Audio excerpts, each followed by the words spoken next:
Assalamualaikum warahmatullahi wabarakatuh.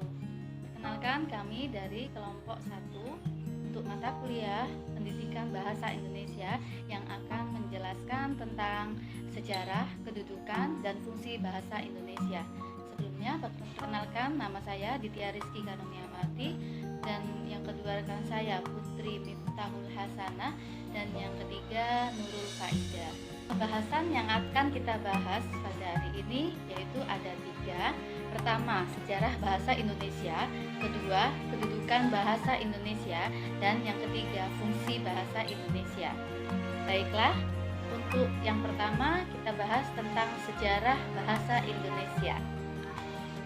Sejarah bahasa Indonesia pertama ditemukan di sekitar pesisir Pulau Sumatera bagian tenggara, di mana yang ditemukan adalah aksara pertama bahasa Melayu atau Jawi. Oleh karena itu, para pemuda Indonesia yang bergabung dalam perkumpulan pergerakan secara sadar mengangkat bahasa Melayu menjadi bahasa Indonesia, menjadi bahasa persatuan untuk seluruh bangsa Indonesia. Seperti yang sudah dijelaskan dalam Sumpah Pemuda 28 Oktober tahun 1928.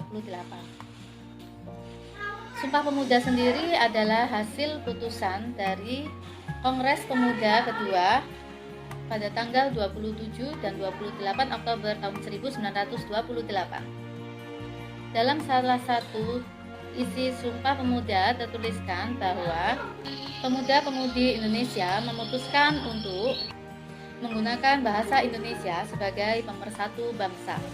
Sejarah bahasa Indonesia mengalami beberapa perubahan dalam ejaan, di mana ejaan pertama yang disebut ejaan Van Ophuijsen. Ciri khas ejaan ini adalah penggunaan huruf J yang diganti dengan Y dalam kata-kata zang, sajang, fazah, dan lain-lain. Penggunaan huruf OE sebagai pengganti huruf U dalam kata-kata guru, buang, dan semacamnya. Penggunaan huruf C yang merupakan pengganti dari TJ seperti kata-kata contoh, candra, cacing, dan lain-lain. Proklamasi Kemerdekaan Republik Indonesia 17 Agustus 1945 telah mengukuhkan kedudukan dan fungsi bahasa Indonesia secara konstitusional sebagai bahasa negara. Kini bahasa Indonesia dipakai oleh berbagai lapisan masyarakat Indonesia, baik di tingkat pusat maupun daerah. Perjuangan bangsa Indonesia untuk menjadikan bahasa Indonesia sebagai bahasa nasional bukanlah perkara yang mudah. Mengingat Indonesia sempat dijajah berkali-kali, dan hal itu mengubah cara pengejaan kata per kata meskipun tidak begitu signifikan. Demikian. Berikutnya akan dilanjutkan oleh rekan saya, Nurul Faidah. Terima kasih. Assalamualaikum warahmatullahi wabarakatuh. Nama saya Nurul Faidah. Saya akan melanjutkan presentasi dari Bu Ditya. Kedudukan bahasa Indonesia dibagi menjadi 2, sebagai bahasa nasional, yang kedua sebagai bahasa negara. Sebagai bahasa nasional dibagi menjadi 4. 1. Bahasa Indonesia sebagai identitas nasional.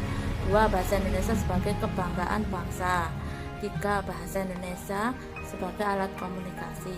4. Bahasa Indonesia sebagai pemersatu bangsa yang berbeda suku, agama, ras, adat istiadat, dan budaya. Seperti kita berbicara dengan teman kita yang berbeda suku daerah. Yang kedua, sebagai bahasa negara. 1. Bahasa Indonesia sebagai bahasa resmi negara. Jadi seperti kita berbicara dengan teman kita yang beda daerah seperti Sumatera, Jawa, Kalimantan, Sulawesi, Papua, kita bisa menggunakan bahasa Indonesia selain bahasanya teman-teman kita yang lain daerah. 2. Bahasa Indonesia sebagai alat pengantar dalam dunia pendidikan.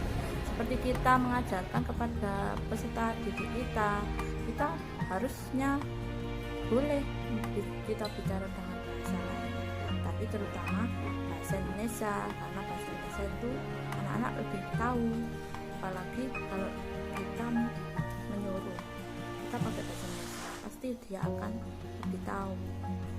3. Bahasa Indonesia sebagai penghubung pada tingkat nasional untuk kepentingan perencanaan dan pelaksanaan pembangunan serta pemerintah. 4. Bahasa Indonesia sebagai pengembang budaya nasional, ilmu, dan teknologi. Selanjutnya presentasi akan dilanjutkan oleh Mbak Putri. Sekian dari saya, terima kasih. Wassalamualaikum warahmatullahi wabarakatuh. Selanjutnya di sini saya akan menjelaskan tentang fungsi bahasa Indonesia. Fungsi bahasa Indonesia terdiri dari 8 bagian. Yang pertama, bahasa Indonesia sebagai lambang kebanggaan nasional. Bahasa Indonesia sebagai lambang kebanggaan nasional adalah bahasa Indonesia yang mempunyai nilai-nilai sosial budaya luhur. Yang kedua, bahasa Indonesia sebagai lambang identitas nasional. Bahasa Indonesia sebagai identitas nasional berarti bahwa bahasa Indonesia dapat mengetahui identitas kewarganegaraan.